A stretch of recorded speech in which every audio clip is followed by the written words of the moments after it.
কোটা আন্দোলন ঘিরে সহিংসতা আর প্রাণহানির পুরো দায় সরকারের। সরকার পতনের এক দফা দাবিতে রাজধানীর বিজয়নগরে সংক্ষিপ্ত সমাবেশে এমন মন্তব্য করেন গণতন্ত্র মঞ্চের নেতারা। পুরানা পল্টনে কর্মসূচি পালনের কথা থাকলেও স্থান পরিবর্তন করা হয় পুলিশের বাধায়। মঞ্চের নেতাদের দাবি, রাষ্ট্রযন্ত্র ব্যবহার করে ছাত্র আন্দোলন দমনের কোনো নজির দেশের ইতিহাসে নেই। অভিযোগ করেন, নিরাপত্তার নামে হেফাজতে নিয়ে নির্যাতন করা হচ্ছে শিক্ষার্থীদের।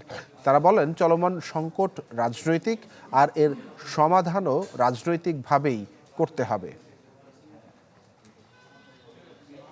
এই দেশের 53 বছরের ইতিহাসে সমস্ত রাষ্ট্র শক্তিকে ব্যবহার করে আমাদের সন্তানদেরকে, আমাদের শিশু সন্তানদেরকে এইভাবে হত্যা করার কোনো নজির, বাড়িতে গুলি করে হত্যা করার কোনো নজির আমরা দেখিনি।